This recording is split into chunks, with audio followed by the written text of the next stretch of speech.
Hello students, welcome to B pharmacy. Myself Rajmesh Mande. तो चलिए start करते हैं हमारा न्यू वीडियो डाइजेस्टिव सिस्टम पे। और HAP 2 चल रहा है, बी फार्मेसी सेकेंड सेमेस्टर। तो हमारा डाइजेस्टिव सिस्टम चल रहा था और इसमें हमारा अब हम लोग बात करते हैं। बीच में अभी कुछ टॉपिक्स बचे हुए, ठीक है, बीच में है। अभी ये 4-5 टॉपिक और बचे हैं।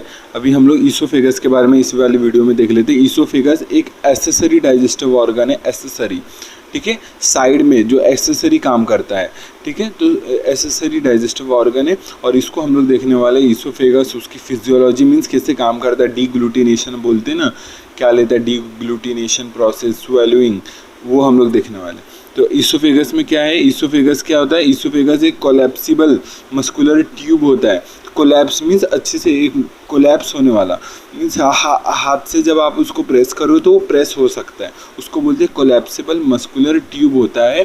25 सेंटीमीटर का, 10 इंच का, 25 सेंटीमीटर का लॉन्ग ट्यूब होता है। कहाँ पर उसका लाइज होता है, पोस्टीरियर टू द ट्रैकिया। तो ट्रैकिया के पीछे ईसोफेगस एक फूड पाइप है, ट्रैकिया एक इज अ विंड पाइप, और ईसोफेगस फूड पाइप होता है और ये ट्रैकिया के पीछे साइड होता है, ठीक है, ये आपको ध्यान रखना है। The oesophagus begins at the inferior end of the laryngopharynx, passes to the inferior aspects of the neck and यहाँ आपको ये चीज़ का ध्यान रखना है। जो ईसोफेगस है वो अब वो लेरिंग्स के नीचे से स्टार्ट होगा, करते करते करते मीडियास्टिनम से आते आते और वो जो डायफ्राम है उसको पियर करते जाएगा, ठीक है। वो पियर को क्या बोलते हैं, उस वो मतलब देखो यहाँ पर लिखा है the part of the stomach protrude above the diaphragm through the oesophageal hiatus. तो ईसोफेगल हाइटस, हाइटस मीन्स होता है होल, तो होल होता है जहाँ पर होता क्या है, ईसोफेगल हाइटस मीन्स एक होल होता है जहाँ से ये डायफ्राम में होल होता है, जिससे क्या होता है जो ईसोफेगस है वो पास ऑन हो पाता है, मीन्स चीरते हुए जाता है, डायफ्राम को चीरते हुए जाता है ईसोफेगस। उस होल को क्या बोलते थे हम लोग, ईसोफेजियल हाइटस। और इस ईसोफेजियल हाइटस से थोड़ा बहुत स्टमक का भी पार्ट दिखता है, ठीक है, ये आपको ध्यान रखना है। तो ये पूरे स्लाइड में बस इतना है। ईसोफेगस एक मस्कुलर ट्यूब है, कोलैप्सिबल मस्कुलर ट्यूब, उसका साइज ध्यान रखना 25 centimetre, posterior to the trachea, larynx के नीचे से स्टार्ट होता है, इंफीरियर टू द लैरिंग्स से स्टार्ट होते होते वो नेक से होते होते पीछे नेक के पीछे साइड ना, पोस्टीरियर साइड से होते होते मीडियास्टम में आते आते और फिर वो डायफ्राम को चीरते हुए जाता है। उस चीरने वाले पार्ट को, उधर वाले पार्ट को हम बोलते हैं ईसोफेजियल हाइटस, ठीक है। और वो हाइटस के थ्रू ना थोड़ा बहुत स्टमक का भी पार्ट दिखता है, ठीक है, उस कंडीशन को बोलते हैं हाइटस हर्निया, ठीक है, यही चीज़ आपको लिखा है, ओके। जो स्टमक का थोड़ा बहुत पार्ट दिख जाता है, the part of the stomach protrudes above the diaphragm through the oesophageal hiatus, उसको बोलते हैं हाइटस हर्निया, ठीक है। यहाँ तक क्लियर है। अब बात करते हैं फिजियोलॉजी का, ईसोफेगस का फिजियोलॉजी। आपको पता होगा ईसोफेगस करता क्या है, ना ही वो डाइजेस्टिव एंजाइम रिलीज करता है, ना ही वो स्टोर करता है फूड को, कुछ नहीं करता, ना ही वो एब्जॉर्प्शन करता है, जस्ट वो क्या करता है, ट्रांसपोर्ट करता है। जो भी हम लोग ने ये जो भी बोलस बना है ओरल कैविटी में, अब उस ओरल कैविटी से कहाँ, मतलब माउथ से लेके स्टमक तक लाने का काम ईसोफेगस का होता है। तो ये मेन हम लोग को ध्यान रखना, जो फेरिंग से फूड करके कौन लाएगा, ईसोफेगस लाएगा स्टमक तक, ये आपको इस चीज़ का ध्यान रखना। इसमें 3 स्टेजेस होते हैं। इसमें डीग्लूटिनेशन पहले पढ़ लेते हैं क्या होता है, और डीग्लूटिनेशन में 3 स्टेजेस होते हैं, क्या कैसे होता है वो देखते हैं। मेन प्रोसेस इसका आता है deglutition, swallowing. The movement of the food from the mouth into the stomach is achieve by the act of swallowing, deglutition. Deglutition means निगलना, कोई भी चीज़ों का निगलना, ठीक है, स्वॉलोइंग जिसको बोलते हैं। Is facilitated by the secretion of saliva and mucus involve the mouth, pharynx, oesophagus. अब होता क्या है, स्वॉलोइंग में 3 स्टेजेस आते हैं। पहला वॉलेंट्री फेज, जो हमारे कंट्रोल में होता है, जिसमें हम लोग क्या करते हैं, बोलस को किस में डालते हैं, ओरोफेरिंग्स में। ओरोफेरिंग्स को आपको पता होगा, फेरिंग्स के 3 पार्ट्स होते हैं, ओरोफेरिंग्स, नेजोफेरिंग्स, लैरिंजियोफेरिंग्स, ये 3 पार्ट होते हैं। ये ओरोफेरिंग्स वाला पार्ट है वो सिर्फ रेस्पिरेटरी में पार्ट करता है, और ये वाला पार्ट क्या करता है, यहाँ पर लिखा है वॉलेंट्री स्टेज क्या होता है, जहाँ पर बोलस पास किया जाता है इनटू द ओरोफेरिंग्स। ओरोफेरिंग्स तक लाने तक वो वॉलेंट्री प्रोसेस होता है हमारे तक। ओरोफेरिंग्स के बाद एक फेरेंजियल स्टेज आता है, फेरेंजियल स्टेज वो इनवॉलेंट्री होता है, जहाँ पर बोलस किसके थ्रू पास किया जाता है, फेरिंग्स से ईसोफेगस तक। तो यहाँ तक सुना, ओरल कैविटी से फेरिंग्स तक इज अ वॉलेंट्री प्रोसेस, फेरिंग से लेके ईसोफेगस तक इज ए इनवॉलेंट्री प्रोसेस, और ईसोफेगस से स्टमक तक इनवॉलेंट्री प्रोसेस। तो ये पूरा पार्ट होता है डिग्लूटिनेशन का। पहले आता है माउथ से लेके फेरिंग्स तक, अब वो क्या हो गया, उसमें भी स्पेसिफाई करूँ तो ओरोफेरिंग्स तक क्या होता है वॉलेंट्री, एंड देन फेरिंग्स से हमारा आता है ईसोफेगस तक इनवॉलेंट्री, और ईसोफेगस से हमारा स्टमक तक आता है तो वो इनवॉलेंट्री प्रोसेस। तो एक वॉलेंट्री और दो इनवॉलेंट्री, ये 3 स्टेजेस प्रेजेंट होते हैं डिग्लूटिनेशन के टाइम, स्वोलिंग के टाइम। अब होता कैसे स्वोलिंग, याद आपको ये रखना है। इसमें माउथ टंग का कैसे कॉन्ट्रैक्शन होता है, टंग पहले हार्ड पैलेट को टच करता है, tip of the tongue touch करता है हार्ड पैलेट को, एंड धीरे धीरे उसका पोस्टीरियर पार्ट सॉफ्ट पैलेट को टच करता है, और इससे क्या होता है फूड बोलस जो है वो आगे बढ़ता है फेरिंग्स की तरफ। यहाँ लिखा है the swallowing starts when the bolus is forced to the back of the oral cavity and into the oropharynx by the movement of the tongue upward and backward against the palate। तो palette के against हमारा जो टंग का movement है उसके कारण जो भी बोलस जो फॉर्म हुआ है, फूड फॉर्म हुआ है बोलस, वो फेरिंग्स तक चले जाता है, ठीक है, वो फोर्सफुली जाता है।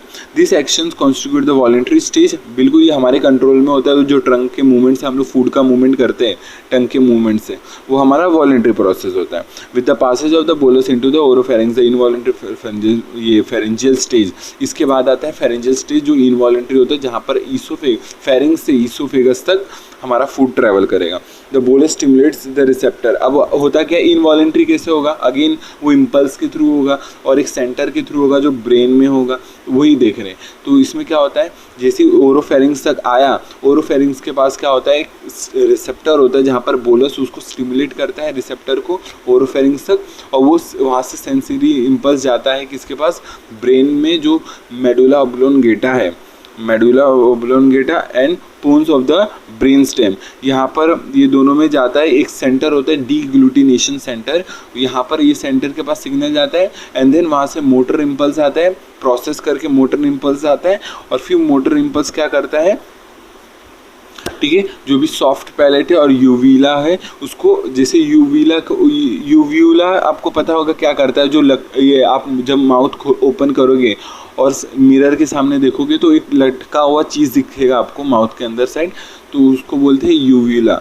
यूव्यूला क्या करता है, वो जैसे फूड जाता है, पास ऑन होता है, वो अपवर्ड साइड मूव करके नेज़ोफेरिंक्स को बंद कर देता है। नेज़ोफेरिंक्स को जैसे ही बंद करेगा तो नेज़ल कैविटी में फूड नहीं जाएगा, तो ये प्रिवेंट करता है फूड को नेज़ल कैविटी में जाने से। ये आपको चीज़ इतना ध्यान रखना है। यहाँ तक क्लियर है, ठीक है। तो ये जो भी इम्पल्स आया हमारे डिग्लूटिनेशन सेंटर पे, वो सॉफ्ट पैलेट के पास जाएगा और यूव्यूला के पास जाएगा कि वो नेज़ोफेरिंक्स को क्लोज कर दे और जो भी फूड है वो नेज़ल कैविटी में ना जाए।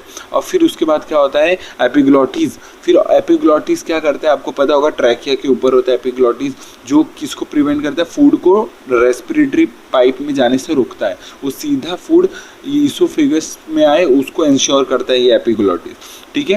Which prevents the bolus from entering the rest of the respiratory tract, ठीक है। रेस्पिरेटरी ट्रैक से रोकने, जो ट्रैकिया के अंदर फूड जाने से रोकने के लिए हमारा एपिग्लॉटिस होता है, मस्कुलर सा कार्टिलेजिनस फ्लैप होता है, ये आपको ध्यान रखना। The bolus moves through the oropharynx and laryngopharynx once upper oesophageal sphincter जैसे ही रिलैक्स कर जाएगा अपर वाला पार्ट, वैसे ही बोलस फिर ईसोफेगस के अंदर मूव होना स्टार्ट हो जाएगा। अब ईसोफेगस के मूवमेंट कैसे होगा, पेरिस्टाल्सिस के आपको पता होगा, लॉन्गिट्यूडनल सर्कुलेशन, लॉन्गिट्यूडनल और सर्कुलर लॉन्गिट्यूडनल मसल्स होते हैं जो क्या करते हैं, कॉन्ट्रैक्ट करके पेरिस्टाल्टिक मूवमेंट प्रोड्यूस करते हैं, जिससे फूड ईसोफेगस के थ्रू मूव होता है। आपको ध्यान रखना है, मस्कुलरिस जो हमारा लेयर है उसके अंदर आपको पता होगा सर्कुलर लॉन्गिट्यूडनल मसल्स होते हैं, उसके कारण कॉन्ट्रैक्शन के कारण ये हो पाता है पेरिस्टाल्सिस मूवमेंट। अब होता क्या है, यहाँ तक देखो, peristalsis occur in other tubular structures. आपको पता है ट्यूबुलर स्ट्रक्चर जैसे इंटेस्टाइन में भी पेरिस्टाल्सिस होता है, तो ये सब जगह पे ना, बहुत सारी जगह पे पेरिस्टाल्सिस होता है। In the oesophagus control by the medulla oblongata. तो ये पेरिस्टाल्सिस मूवमेंट इनवॉलेंट्री और इनवॉलेंट्री प्रोसेस मेनली किससे कंट्रोल होते हैं, मेडुला ऑब्लोंगेटा से। अब यहाँ से ध्यान से सुनना, in the section of the oesophagus just superior to the bolus the circular muscle contract consisting the oesophageal wall squeezing the bolus towards the stomach. तो ऐसी स्क्वीजिंग कॉन्ट्रैक्शन कर करके स्क्वीज कर करके बोलस हमारे स्टमक तक आता है। यहाँ तक क्लियर है। Longitudinal fibres inferior to the bolus also contract which shorten this inferior section. तो आपको इतना ध्यान नहीं रखना, बस आपको ये ध्यान रखना पेरिस्टालसिस मूवमेंट होता है, मसल का कॉन्ट्रैक्शन होता है जिसके थ्रू बोलस फॉरवर्ड मूव कर पाता है स्टमक की तरफ। ठीक है, तो जैसे ही लोअर ये ईसोफेजियल ये स्फिंक्टर रिलैक्स करेगा, वो जो फूड है बोलस है वो स्टमक के अंदर एंट्री कर जाएगा। तो ये चीज़ है। अब वो डिपेंड करेगा, अगर सेमी सॉलिड टाइप का बोलस बना हुआ है तो उसको 4 से 8 सेकेंड लगेगा स्टमक तक पहुंचने में, और अगर लिक्विड टाइप है, ठीक है, वेरी सॉफ्ट फूड जैसे फ्रूट्स ये सब हो गए बहुत सॉफ्ट होते हैं, तो जैसे ही वो खाओगे वो सीधा 1 सेकेंड्स के अंदर पहुँच जाएंगे ये हमारे स्टमक पर। तो ये आपको ध्यान रखना है। तो बस इतना ही है आपके ईसोफेगस के बारे में, ईसोफेगस के फिजियोलॉजी के बारे में। ये एक्सेसरी ऑर्गन के अंदर आता है, अभी भी हमारा बाकी है बहुत सारा पार्ट बीच के भी टॉपिक्स का। ये मैंने एक सेपरेट वीडियोस के थ्रू ले लिया कि ईसोफेगस का अपना एक पार्ट हो गया कि ईसोफेगस में क्या होता है। ईसोफेगस क्या होता है, एक पाइप होता है जो ट्रांसपोर्टेशन में हेल्प करता है, कोई डाइजेशन कोई एब्जॉर्प्शन नहीं होता है यहाँ पर। ठीक है, ये आपको ध्यान रखना है। फिर डीग्लूटिनेशन का प्रोसेस पढ़े, उसके 3 स्टेजेस पढ़े। पहला स्टेज वॉलेंट्री होता है, बाकी के 2 स्टेज इनवॉलेंट्री होते हैं। ठीक है, फिजियोलॉजी पढ़ा, कैसे कैसे फूड मूवमेंट होता है, कैसे ट्रैवल करता है, कौन कौन से इनवॉलेंट्री पार्ट में कौन से डीग्लूटिनेशन सेंटर इन्वॉल्व होते हैं वो देखें। वॉलेंट्री में हमारे टंग के हेल्प से वॉलेंट्री पार्ट हो पाता है। ठीक है, तो टंग हमारा वॉलेंट्री होता है, हमारे कंट्रोल में होता है, स्केलेटल मसल से बना होता है। आपको ध्यान रखना है एपिग्लॉटिस क्या काम है, यूव्यूला का क्या काम है। तो ये सब चीज़ें हम लोग ने देखी इस वीडियो में।